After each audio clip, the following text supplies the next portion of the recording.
राजस्थान राज्य प्रदूषण नियंत्रण मंडल द्वारा गुरुवार को हरियालू राजस्थान पर्यावरण कॉन्क्लेव का आयोजन किया गया। मुख्यमंत्री भजनलाल शर्मा ने कार्यक्रम की शुरुआत की। कार्यक्रम में सीएम भजनलाल शर्मा के साथ ही संसदीय कार्य मंत्री यानी कि जोगाराम पटेल भी मौजूद रहे। इस दौरान राजस्थान को हरा भरा बनाने के साथ ही प्रदूषण को नियंत्रित करने को लेकर के चिंतन और मंथन किया गया। मुख्यमंत्री भजनलाल शर्मा ने कॉन्क्लेव को संबोधित किया, जिसमें उन्होंने कहा, वृक्षों में देवताओं का वास माना जाता है और प्रकृति संरक्षण हमारी परंपरा और जिम्मेदारी है।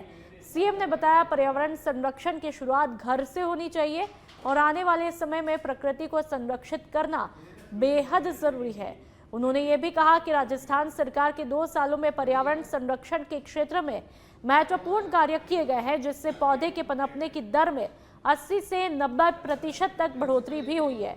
इसके साथ ही ड्रिप और स्प्रिंकलर सिस्टम को बढ़ावा देने, जल संरक्षण को प्राथमिकता देने और वायु गुणवत्ता की रियल टाइम मॉनिटरिंग के प्रयासों पर भी जोर दिया गया।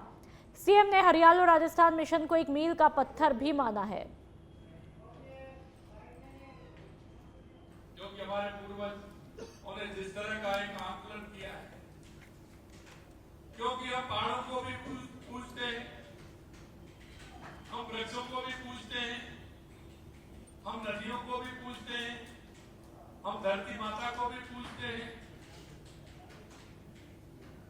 हम अगर आप देखोगे तो सुबह सुबह सूर्य भगवान को भी जल चढ़ाते हैं, नहीं चढ़ाते।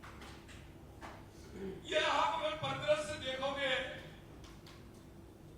तो कई देश तो अब आए हैं, लेकिन हमारे पूर्वजों ने कितने पहले से इस पर्यावरण को संरक्षित रखने के लिए काम किया है। आप देखते हैं कि जब भी कोई नया घर बनाता है तो पहले से ही है कि उसमें एक पौधा लगाना चाहिए। नया घर बनता है तो उसमें पौधा लगाते हैं। अपार्टमेंट होता है तो उसमें कोई ना कोई गमला लेकर के प्रवेश करते हैं। पहले दिन जब प्रवेश करते हैं तो इसको शुभ नहीं मानते क्या? आप देखिए उसको किस तरह से जोड़ा है। और इसलिए मेरे भाई बहनों में कहना चाहता हूं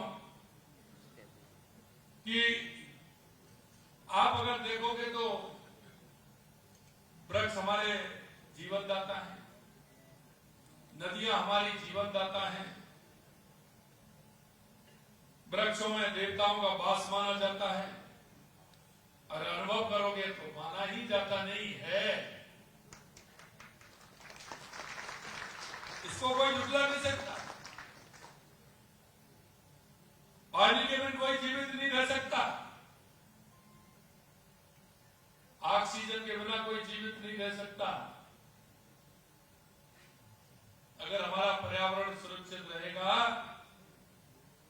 तो हमारा जीवन भी।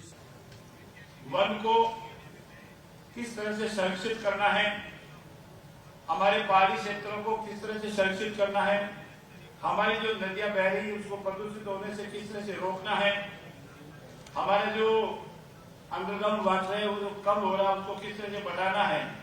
और शायद राजस्थान हिंदुस्तान में पहला राज्य होगा माननीय मुख्यमंत्री जी के अथक प्रयासों से, यशस्वी प्रधानमंत्री नरेंद्र मोदी जी के आशीर्वाद और हमारे जल शक्ति मंत्री CR पाटिल साहब के आशीर्वाद से कर्म भूमि से जन्मभूमि का कार्यक्रम राजस्थान में चल रहा है, जिससे हमारा अंडरग्राउंड वाटर निर्सात होकर के ऊपर आ रहा है। और उसके लिए भी माननीय मुख्यमंत्री जी जो प्रयास किए वो अद्वितीय है। और उसी का परिणाम है कि हमारा ये रिपोर्ट आई है कि राजस्थान के अनेक क्षेत्रों में जो अंडरग्राउंड वाटर धीरे धीरे नीचे जा रहा था वो वापस